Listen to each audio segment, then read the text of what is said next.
things can change quickly in the NFL. 1000%. And he's taken the pressure off because I think he's had a great month. He's had a great month. The defense has been great. Yeah. They've made good decisions. They've found ways to win. That's the fourth key, is pressure. 3 was pressure on Tua. 4 is pressure on the Bills and Sean McDermott. It is. It really is.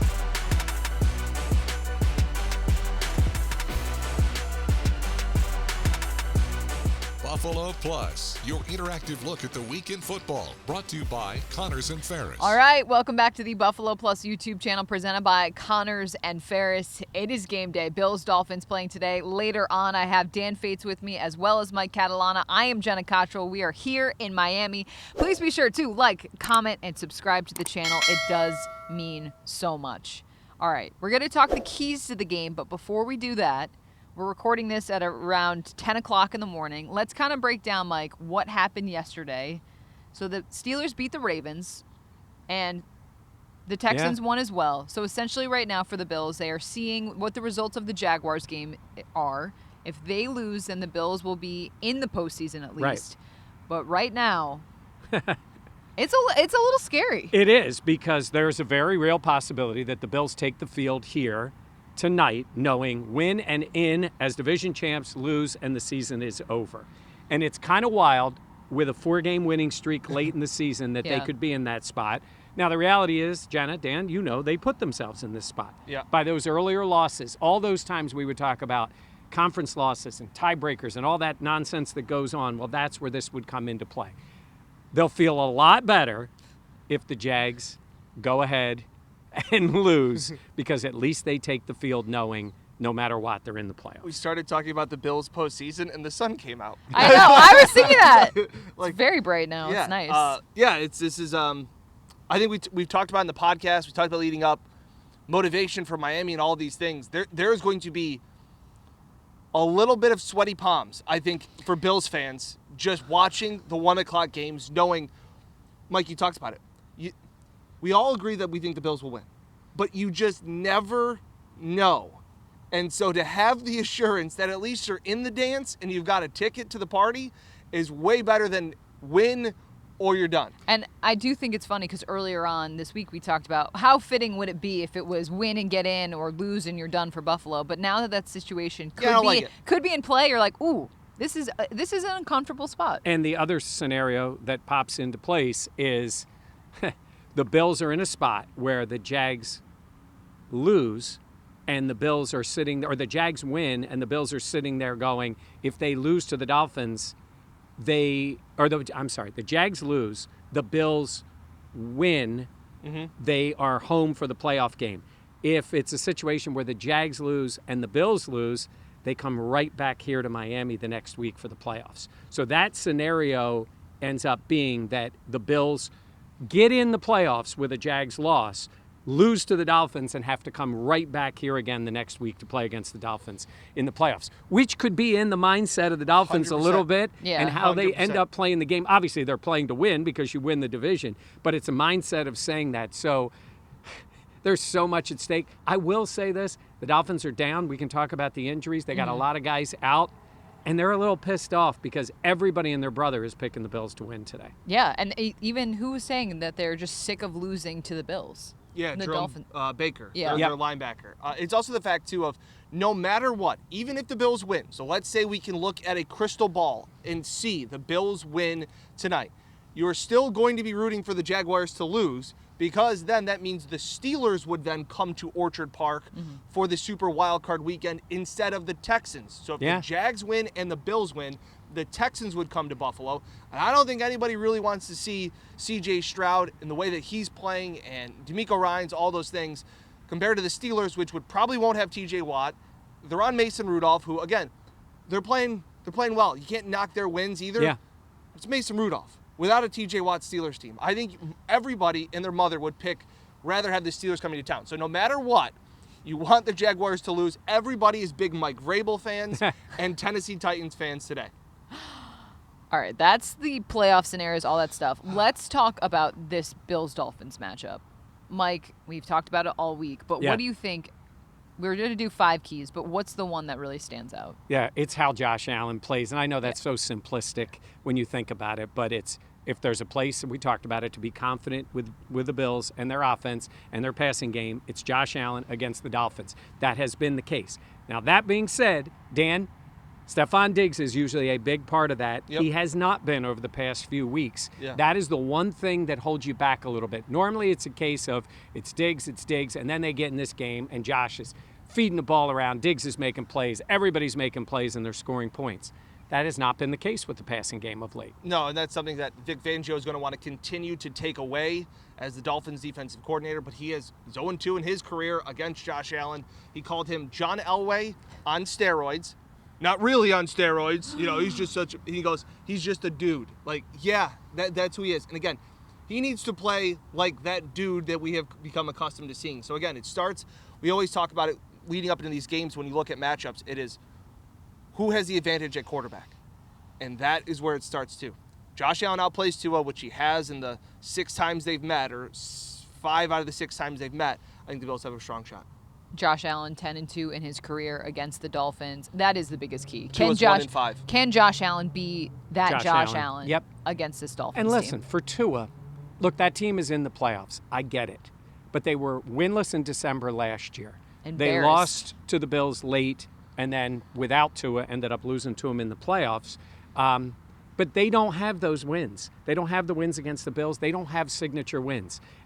Look, he is a really good player, and it's easy to criticize because you can say that. He is a very good player. He's not Josh Allen, and he doesn't have that. The Dolphins can wipe away a lot of nonsense by beating the Bills in this game. I say nonsense. I don't mean that it's not. It's real. But it's all that stuff that 100%. hangs over this franchise. Yeah. Hangs over Mike McDaniel, even though it's less time for him. It hangs over him, and it hangs over this entire franchise, that the Bills are the team holding them back in the division and in their head-to-head matchups. Well, and for Miami, this would be their first divisional crown in a long time. This is a playoff win for them. Yeah. To win this game. Biggest even though win it under doesn't Mike count. McDaniel, all of these There'll things. be no question. Now, the reports are Tom Pelissero, I think, Yes. Jalen Waddle not playing, Raheem Mostert not playing. Yeah. Come on, that's big. That is big. Yeah. Yep. Keep in mind, again, there's the scenario where they come back next week. Maybe if the Bills and Dolphins are playing next week, those guys are playing. But, Dan, it's got to make a difference. I mean, Waddle's a really good player who has hurt the Bills a lot when they've played. Yeah, and this is kind of what we talked about in the podcast leading up to this week. Like, where do they draw the line? Like, where is the Bills? There could be no other scenario besides winning. Yeah. That is not the case for the Dolphins. And again, we wondered, where would they err on the side of caution, knowing no matter what, the Dolphins are playing next week. That is not the case for the Bills, and where that motivation factor plays in, and the coaching strategies. We talked about, could the Bills be coming right back here? All of those things, but without those guys, just means the Bills, I think it puts more pressure on the Bills, and the Dolphins can play more free, because look, hey, if they lose, and they go in the playoffs, we didn't have our guys. Like you know what And they I'm may saying? have the very same team the next week with their guys. Now, Correct. I think Achan's going to play. I agree. Yes. It yeah. looks like he's going to play. Obviously, the guy's got tremendous speed. And he hurt the Bills back in week 4. Yeah. He was the difference. So in that case, all those things add still into nice. it. But to think for a second that just because the Dolphins are in the playoffs, because the Bills may be in that very same spot by the time this game starts, I don't think the motivation changes at all. I think that team, while you're right that they may err on the side of caution, and we don't even know if it was even a possibility of these guys playing. Like maybe the, trainers have been telling them all week, like, is likely not happening, so they've been sort of planning for that. But come on, if you're the Dolphins, this is your chance. This is your chance to go and win and be home for a couple of weeks and to at least change that narrative going into the playoffs. That's true. But I agree with what we talked about earlier on in the week, where I think this game will dictate the Dolphins' approach and when they kind of pull back and all that. That is my opinion. It could be the case by the time we get there. Yeah. But, man, I mean, as we're standing here going, you get 2 games here, and the whole scenario is it could be, say, the Steelers, because the Dolphins could be in that same scenario. Mm-hmm. The other scenario for the Dolphins, if they lose, ends up being, right now it could be home against the – no, it would be – On the road. They would be on – that's right, because they would be a wild card. If they lose, they'd be a wild card at Kansas City. So you're talking about at Kansas City, at Baltimore, at Buffalo, maybe is their scenario to get past there. So it does make it a lot tougher. Okay, so Josh Allen being Josh Allen, the injuries. What is a key for you, Dan? Kind of copying the blueprint of what Sean McDermott has continued to do in his career against Tua and the Dolphins, which is get pressure on him. Yeah. They have done a really good job of, look, you can't press Tyreek Hill. It just doesn't work out, and if you do, you're playing with fire. But the fact of the matter is, if you can take away that first read and then let some pressure and blitz Tua, no quarterback likes pressure. Tua's struggled against it in his career against the Bills. They've gotten to him. They've gotten the sacks on him. We saw that in Orchard Park. He just looked timid. When you take that first read away, early on in the season, he was 71% to his first read. And just to interrupt you for one quick second, he didn't look that way for 2 drives. No. He looked like the best you'll see of Tua, and then they shut the door on him. That was incredible in that game in Orchard Park. And we have seen Sean McDermott, the wild man that he is, dial up pressures in the recent weeks. Sent Terrell Bernard on back-to-back blitzes, back-to-back plays against the Patriots game to get sacks on Bailey Zappi. Like, they're dialing up pressures. And then we talked about this week with some of the players. As the season goes on, you kind of get more complex blitzes because you start to understand more about what players do. And Greg Rousseau talks about, we now know who's blitzing, and we now have a better understanding of all those things. So the blitzes are getting more complex to help confuse the quarterback, and I think that's what you need to do against Tua. And this defense feels more comfortable playing with one another where they are because they've been, as a group, a lot of the same faces in the lineup, whereas earlier on in the season, obviously, there was a lot of new guys that were put in there. Pressure, pressure, pressure. Ed Oliver, too. Getting that pressure up the middle, that is going to be huge for this team. And speaking of pressure, there's huge pressure on Sean McDermott today. Yeah. Because there's a scenario out there where they're playing for the playoffs, and this is the reality. They lose the game. You lose against a little bit somewhat depleted Dolphins team to make the playoffs. Now, what comes back into the conversation? Again, he's not losing his job. Correct. So that's off the table. It's if you're starting the off season in how many hours because you lost to the Dolphins, all that conversation starts about the loss to to Denver, about the loss to the Patriots, about the loss to the Jets. When you fired Ken Dorsey. All those things come into play for the whole off season and how it sets you up for next year. Yep. In terms of where Sean McDermott is long-term with the franchise, longer term with the franchise. That's the reality. We know the way this league works. And I'm not saying it changes the Pagula's mind. I think Sean McDermott has done, to this point, righted the ship to this point. Yep. But, man, things change quickly. And how a game goes. The big decisions come late in this game, and it doesn't work for the Bills. There's a mistake by the coaching staff. No pressure, everybody. This is the way it goes. That's why they back themselves just into a rock corner. you to sleep tonight knowing all these great Well, things. look, you guys all know it because we know what will happen. I mean, that is went how into the internet works, Well, Jenna, they went in after the perfect game against the Patriots and an incredible performance by Josh Allen and really the entire team in Kansas City until coaching and player mistakes in the whole Chiefs game. And it changed the whole narrative of the franchise. It really did. To this point, that keeps getting referenced again. So, things can change quickly in the NFL. And he's taken the pressure off because I think he's had a great month. He's had a great month. The defense has been great. Yeah. They've made good decisions. They've found ways to win. That's the fourth key, is pressure. 3 was pressure on Tua. 4 is pressure on the Bills and Sean McDermott. It is. It really is. So and how the team handles pressure. Because they say they've been in the postseason for the last month. That ain't worth a wooden nickel going into this game. Ain't worth a wooden That nickel. is a wild, That's something like that. That ain't worth.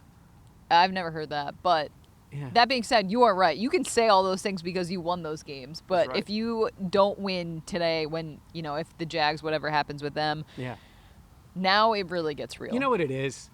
This is where in a regular season, you don't want to be sitting here thinking, does Mike Vrabel and his team have it in them when he might be going out the door and they're playing a mediocre Jags team, and this impacts, I'm not just talking about seeding, this impacts whether you're playing or not. Yeah.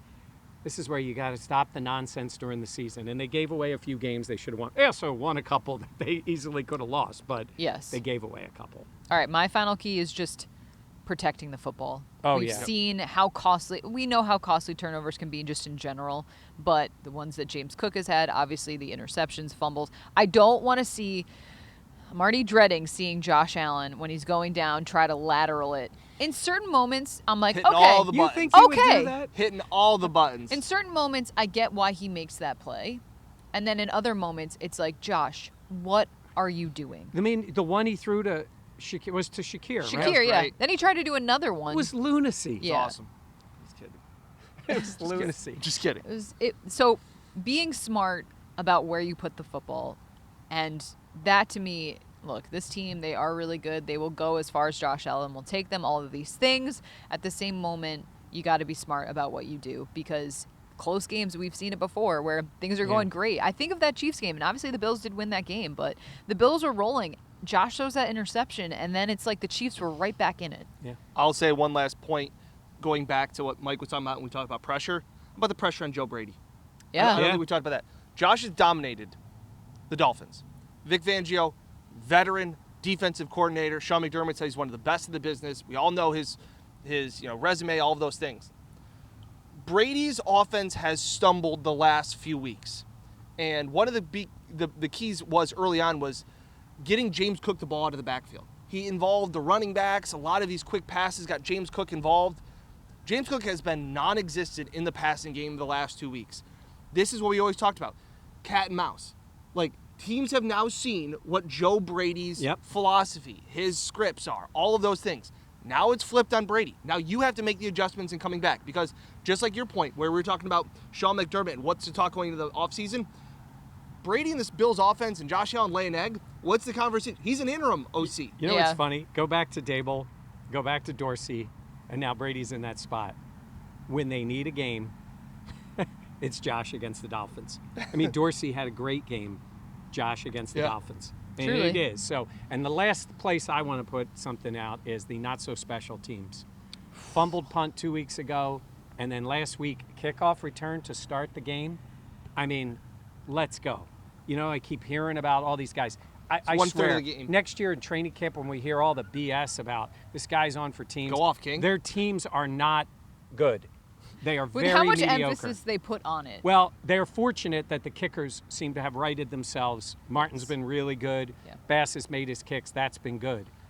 But the coverage units and the penalties, dumb penalties, the face mask in Philly, stupid penalty, and then giving up a kick return for a touchdown when it's left to Tyler Bass to make the tackle. Stop with the nonsense. Can't give up something in this game. Love it. 1,000%. Yeah. That's Picks. where, and in close games like this, that's the little things that really do matter. Little things that become big things. Huge Yeah. details. Picks? You want to start? Yeah, Bills 31-20. I said it for the week. I've liked them in this spot.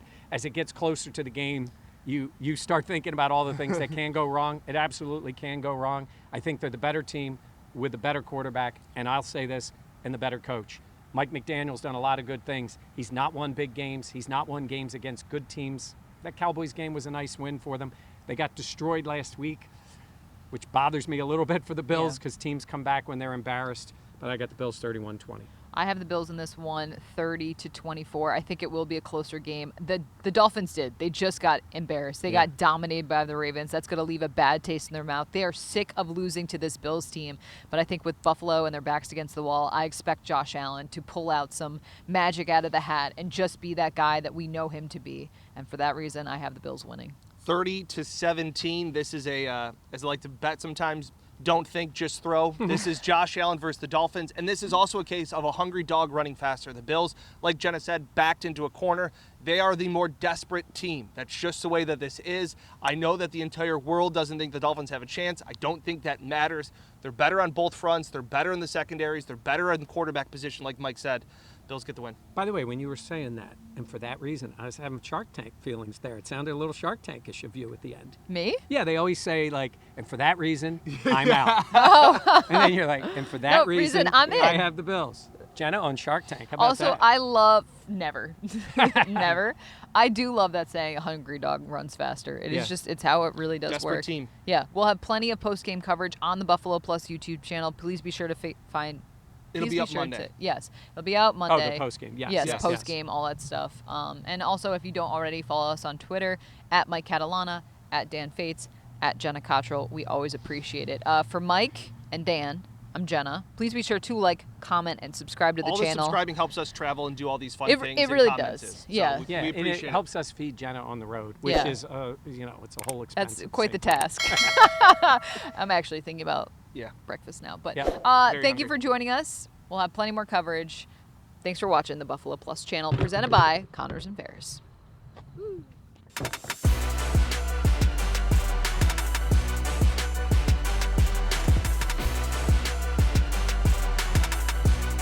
Buffalo Plus, your interactive look at the week in football, brought to you by Connors and Ferris.